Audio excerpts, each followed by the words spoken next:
नमस्कार दोस्तों, मैं आपका स्वागत करता हूं।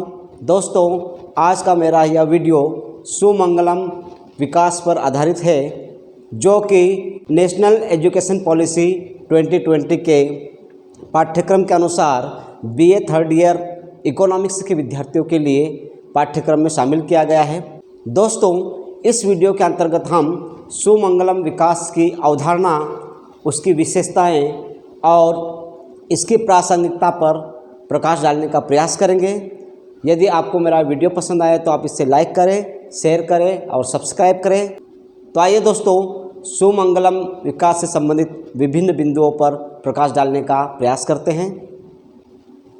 दोस्तों, सर्वप्रथम हमें यह जानना बहुत आवश्यक है कि सुमंगलम विकास की अवधारणा क्या है। सन 1987 में सुमंगलम विकास पर सर्वप्रथम बर्टलैंड रिपोर्ट प्रकाशित हुई, जिसमें इस बात पर जोर दिया गया कि आर्थिक विकास की एक ऐसी कोई पद्धति या तरीका विकसित किया जाए कि भावी पीढ़ियों को विकास के आधार पर किसी प्रकार की समस्याओं का सामना नहीं करना पड़े।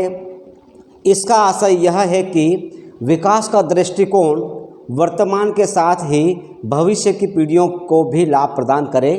सामान्य शब्दों में हम सुमंगलम विकास का आशय इस प्रकार से कह सकते हैं कि सुमंगलम विकास एक ऐसी अवधारणा है जिसमें वर्तमान पीढ़ी की आवश्यकताओं की पूर्ति के साथ ही भविष्य की आने वाली पीढ़ियों की आवश्यकताओं को भी ध्यान में रखा जाए और उसी आधार पर हम अपने देश के उपलब्ध संसाधनों का समुचित विदोहन करें। इसके बाद दोस्तों, हम यह समझें कि सुमंगलम का आशय क्या है। दोस्तों, सामान्य अर्थ में सुमंगलम का आशय स्व साधनों से देश के समस्त लोगों के जीवन स्तर को दीर्घकाल में उच्च स्तर प्रदान करते हुए, उनके सामाजिक सुख में वृद्धि करते हुए उनके जीवन को सुखमय बनाने की दिशा में आगे बढ़ना है। सुमंगलम विकास की विशेषताएं। दोस्तों, सुमंगलम विकास की विशेषताओं को हमने इन 3 भागों में बांटा है। नंबर 1, सामाजिक अवस्था में परिवर्तन।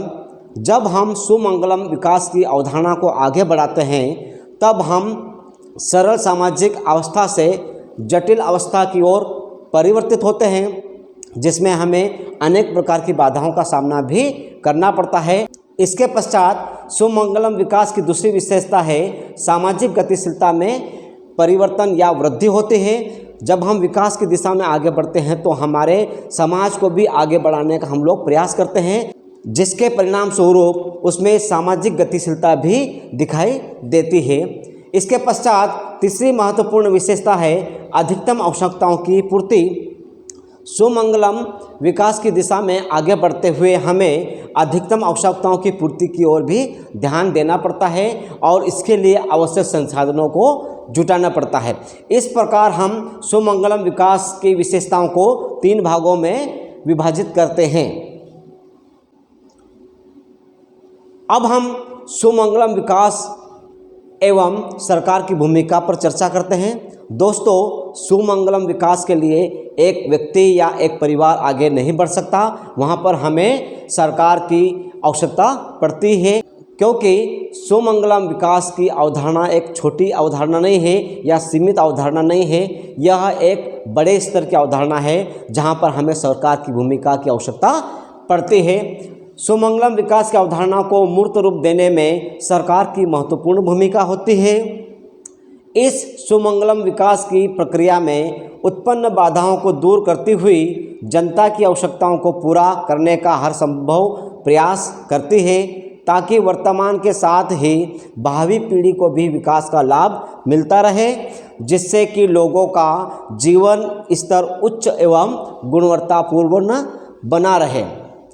इसका आशय यह है कि जब लोगों के जीवन स्तर को गुणवत्तापूर्ण और उच्च बनाना है, तब कोई एक व्यक्ति या एक संस्था नहीं, बल्कि सरकार की भूमिका बहुत महत्वपूर्ण स्थान रखती है। अब हम यह जानने का प्रयास करें कि सुमंगलम विकास की वर्तमान में कितनी प्रासंगिकता है या वर्तमान में इसका कितना महत्व है।